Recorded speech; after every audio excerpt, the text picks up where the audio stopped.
Coverage you can count on. Way 31 News at 10 starts now. Severe storms leave a trail of destruction in North Alabama. Cars crushed under the weight of this massive tree, toppled by thunderstorm winds higher than 70 miles per hour. A volunteer firefighter injured in the cleanup. Those storms dumped several inches of rain on already saturated ground, overwhelming storm drains and aggravating the existing flooding problems. Thanks for joining us tonight. I'm Dan Schaefer. Naja Sherman is off. We're bringing you special team coverage tonight of the damage and recovery efforts. Live reports from the hardest hit Lauderdale, Limestone, and Morgan counties. We start tonight, though, with Way 31 Chief Meteorologist Kate McKenna. She's tracking more rain from the Storm Tracker Weather Center. When is it going to end, Kate? Well, it's going to be several hours before this risk for flooding does come to an end, and that's really where we turn our attention as we go through the rest of tonight. That severe thunderstorm watch has been canceled for all counties in North Alabama, so instead of the risk for damaging wind continuing through tonight, it's going to be the risk for flooding and flash flooding. So as you take a slightly wider view, you'll see that there's much more rain still off toward our southwest here in Mississippi. That's all going to slowly be dragging toward the east as we go through tonight. And I still have the warnings turned on here, that layer in this graphic turned on, but we don't have any severe thunderstorm warnings around North Alabama or any flash flood warnings in effect, at least not yet. We still are looking at some pockets of pretty heavy rain right along I-59 in DeKalb County, but as far as a damaging wind threat, not present with what we are tracking in the immediate future here. Just take a look at some of the strongest wind gusts that we've seen today. Now keep in mind that these are just a few of the weather stations. As you heard Dan mention, we did get reports of wind recorded exceeding 70 miles per hour in Lauderdale County. And there you go, 46 mile per hour gust in Muscle Shoals, 37 mile per hour wind there in Huntsville.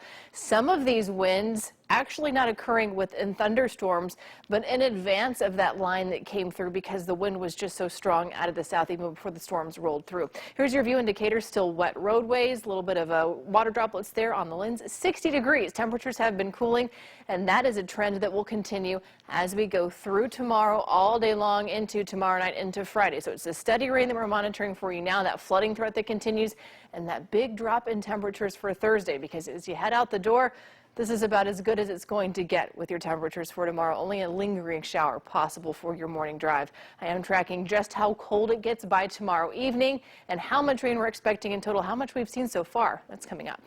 Thanks, Kate. At least 12 structures in Lauderdale County were damaged as storms tore through that area tonight. A peak wind gust of 76 miles per hour recorded there, and one volunteer firefighter was injured while helping to clean up. All of this happened in an area north of Killen known as Green Hill. Way 31's Brecken Terry is live at the Green Hill Volunteer Fire Station with how that firefighter is doing tonight. Brecken? Yeah, Dan, we know that he is in the hospital right now, but he will be okay, but he's probably going to have a pretty nasty scar on top of his leg. Now, here is video on County Road 39. You can see that this twisted trampoline just there in front of someone's yard. Now, I also saw a lot of trees down and tin roofs scattered, too. We couldn't stay in this location because the gas company had to come and cut the gas off because you could actually smell it. That issue has now been fixed. Lauderdale County Emergency Management officials telling me that they are going to fully assess the damage from tonight's storms tomorrow during the daylight hours. Live in Lauderdale County, Brecken Terry, Way 31 News. Thanks, Brecken. A piece of Athens history came crashing down in tonight's storms. This oak tree that stood for hundreds of years at the courthouse square toppled onto nearby cars. Way 31's Will Robinson-Smith is live on the square. Will, was anyone injured when that tree came down? Well, fortunately, Dan, no one was injured when the tree came crashing down. Just on the other side of the square is where those cars are. I was told by Athens officials that there were 3 people in one of the cars, but fortunately, they were able to make it out safely. But just to get a scale of how large this tree is, you can see one of the pieces of history that was missed, this statue to Confederate soldiers that were from Alabama that was narrowly missed by this tree. But just looking at the base, you can see just how large this tree trunk was. And now folks tell me that they're just sad that while one piece of history was preserved, another has now since gone.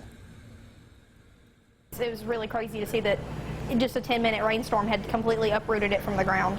Bartender Allie Hanks was working at Village Pizza on Courthouse Square in Athens when the historic tree came down. The Athens native says the tree was as much a part of the city as anything else. It's a staple tree for sure. Like during the homecoming parade and stuff when I was a kid, that's where we would sit, is underneath that tree because it would be so hot outside. So it's going to be kind of a weird thing to see that it's not going to be there anymore. Several people came by Wednesday night to see what was left of the tree. Boneyard Antiques owners Wendy and Andy Yarbrough came by to make sure their shop was okay and also to see the tree. Such a piece of history here that's seen so much take place here in Athens. It's truly sad. But they hope this won't be the end of the tree's legacy in the city. It'd be nice to see them make something out of it if possible. I don't know what the cost would be, or what it would take to do that, but that tree has probably been here since probably Civil War times, and just to see it cut up and thrown in a landfill would be kind of tragic. Now, the land where this tree once stood is owned by the Limestone County, and so it's up to them as far as what will happen to the wood of the tree. But I was told within the last 10 minutes by a commission spokesperson that they are going to start the cleanup effort for this tree tomorrow morning once it starts to dry out. Reporting live in Athens, Will Robinson-Smith, Way 31 News. Thanks, Will. There are dozens of storm damage reports across the region tonight following these strong storms. Way 31 meteorologist Carson Meredith is in the Weather Center now with information on the hardest hit areas. Carson? Yeah, Dan, most of those storm damage reports we saw tonight were both either gusty winds or wind damage as well, primarily along and west of I-65. Go ahead and take a look at this graphic, and I'll give you an idea of exactly where those storm reports were. Any of those dots that you see on your screen right now, those are those gusty winds or that wind damage that we saw across North Alabama tonight. So far, we've seen 20 storm reports, again, primarily along and west of I-65. You see right there, particularly in the shoals as well. One area I want to draw your attention to at this point is in extreme northern Lauderdale County. That's where we had a wind gust near Lexington earlier tonight around 5 o'clock of 76 miles per hour. In that same general area, that's where we also saw a report on social media of a garage roof that was damaged and actually ripped off right around 5:18 this evening. That again was near Lexington in Lauderdale County. And as you just saw from Way 31's Will Robinson-Smith just a few moments ago, we did have that large historic oak tree come down right on the Limestone Square, but as Will mentioned, thankfully no injuries reported with that damage in Athens. So all in all, most of the storm damage reports we saw tonight, again, were wind damage and gusty winds. But as we have more rain in the forecast later on tonight, wouldn't be surprised when we see some more flooding reports as we wake up tomorrow morning. Dan?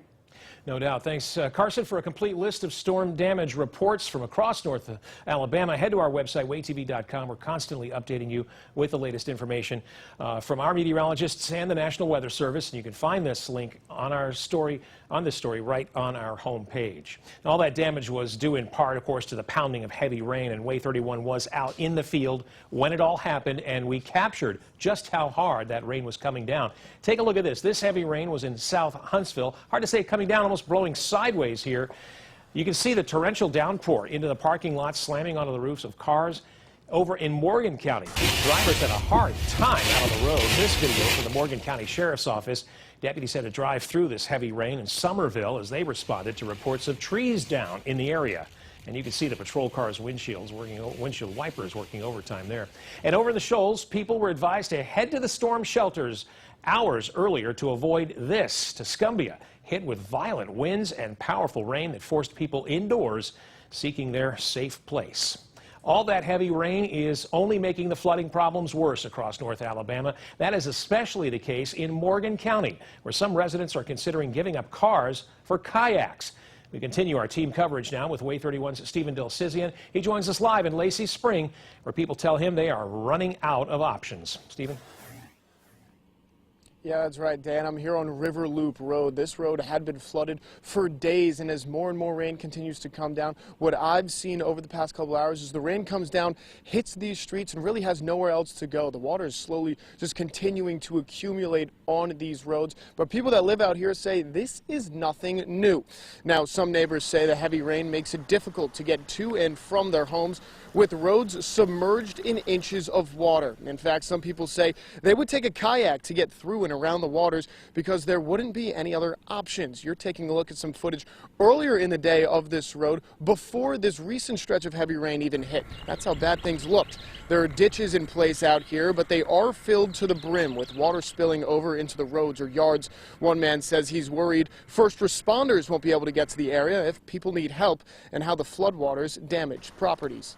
My biggest concern is if the river rises just enough that we can't navigate this in a standard truck and it's not deep enough for a boat.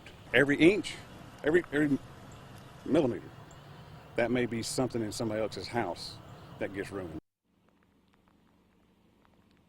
Now, these roads in Lacey Springs really haven't had an opportunity to dry off at all, and as this rain continues to come down on and off throughout the night, well, you can expect the roads to only get even more dangerous. Reporting live in Morgan County, Stephen Dilsizian, Way 31 News. Thanks, Stephen. As they have throughout the week, schools are issuing delays for tomorrow due to the heavy rainfall. Here's a running list of the school districts that have issued delays already. All of them are 2-hour delays. We'll constantly keep this list updated for you online at waytv.com. You can also see those updates on our ticker at the bottom of your screen. In Morgan County, deputies got to play in the rain. Here are some photos from the Morgan County Sheriff's Office showing a couple of deputies using our own Way 31 kayak in the floodwaters at Lacey Spring. When severe weather hits your area, you can be prepared by downloading our Way 31 Storm Tracker weather app. There you can find our interactive radar, keep track of the storm right down to your neighborhood. It also lets you know of watches and warnings in your area. Today, law enforcement officers across the state grieved over their fallen brothers. Hear the emotional moments from the state attorney general and Huntsville's police chief. And still tracking heavy, steady rain moving back into North Alabama as we go through tonight. So yes, the risk for flash flooding continues. I'm tracking the end of the rain, how much has already fallen and how much is yet to fall coming up.